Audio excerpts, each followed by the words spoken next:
ഇപ്പം നമ്മുടെ കൂടെ ഉള്ളത് ഇന്ദ്രജിത്ത് സജിത് കുമാർ ലീനയാണ്. ഇന്ദ്രജിത്ത് GB വഴി പ്രോസസ്സ് ചെയ്ത് ജർമ്മനിയിലേക്ക് ഉടനെ ട്രാവൽ ചെയ്യാൻ നിൽക്കുന്ന സ്റ്റുഡൻ്റ് ആണ്. സോ എന്തായിരുന്നു ഇന്ദ്രജിത്തിന്റെ എക്സ്പീരിയൻസ് എന്നുള്ളതും GB ആയിട്ടുള്ള പ്രോസസ്സ് എങ്ങനെയായിരുന്നു എന്നുള്ളതിനെ കുറിച്ചെല്ലാം നമുക്കൊന്ന് ചോദിച്ചറിയാം. So first of all congratulations Indrajith. അപ്പോൾ ഇന്ദ്രജിത്ത് ഉടനെ തന്നെ ജർമ്മനിയിലേക്ക് ട്രാവൽ ചെയ്യാൻ നിൽക്കുന്ന ഒരു സ്റ്റുഡൻ്റ് ആണ് അല്ലേ? അപ്പോൾ എന്താണ് ഇന്ദ്രജിത്തിനെ കുറിച്ച് ഒന്ന് ഇൻട്രൊഡ്യൂസ് ചെയ്യാവോ? ഏത് കോഴ്സ്, ഏത് യൂണിവേഴ്സിറ്റി, ഏത് ഇൻടേക്കിലേക്കാണ് ട്രാവൽ ചെയ്യാൻ നിൽക്കുന്നത് എന്നുള്ളത്? ഞാൻ ഓട്ടോമൊബൈൽ എഞ്ചിനീയറിംഗ് ആണ് പഠിച്ചത്.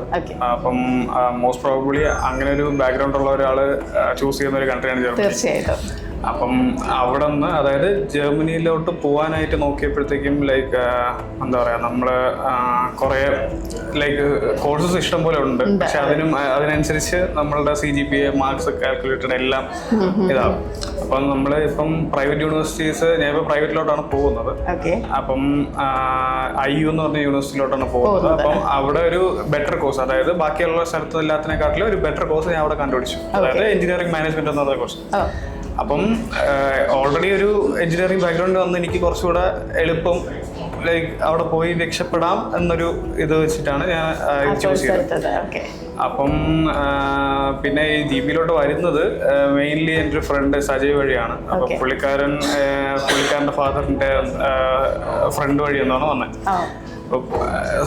ഓൾറെഡി ഞാൻ ഒരു എന്താ പറയുക, ഒരു കൺസൾട്ടൻസി സംസാരിച്ചിട്ടുണ്ടായിരുന്നു. അപ്പം അവരുടെ അടുത്ത് സംസാരിച്ചപ്പോഴത്തേക്കും അവർ ഇച്ചിരി ബുദ്ധിമുട്ടായിരുന്നു. ലൈക്ക് കോൺവെർസേഷൻ നമ്മൾ ഇപ്പം പറയുന്നതിനൊന്നും തിരിച്ച് കറക്റ്റായിട്ടുള്ള മറുപടി കിട്ടുന്നില്ല, ഇങ്ങനത്തെ വേറെ കാര്യങ്ങളുണ്ട്.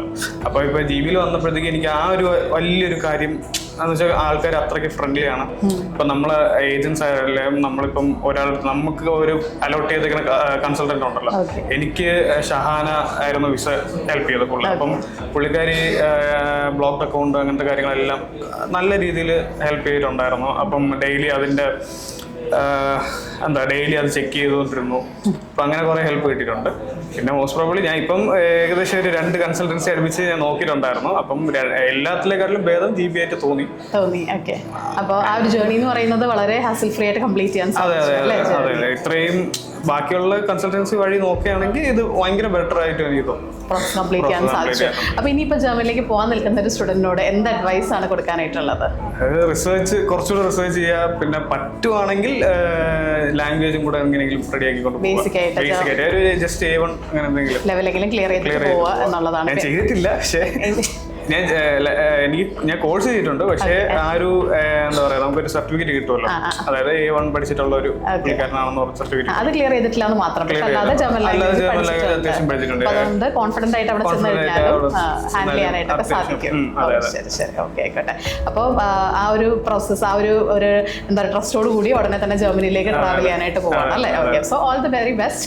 കാരണം എന്ന് വെച്ച് കഴിഞ്ഞാൽ എല്ലാ പ്രോസസ്സും കംപ്ലീറ്റ് ചെയ്ത് കൊടുത്തെ ഇനിയിപ്പോൾ അവിടെ ചെന്ന് കോഴ്സ് കംപ്ലീറ്റ് ചെയ്യാനോ നല്ല രീതിയിൽ സെറ്റിൽ ചെയ്യാനായിട്ടൊക്കെ സാധിക്കട്ടെ. So thank you so much. Thank you.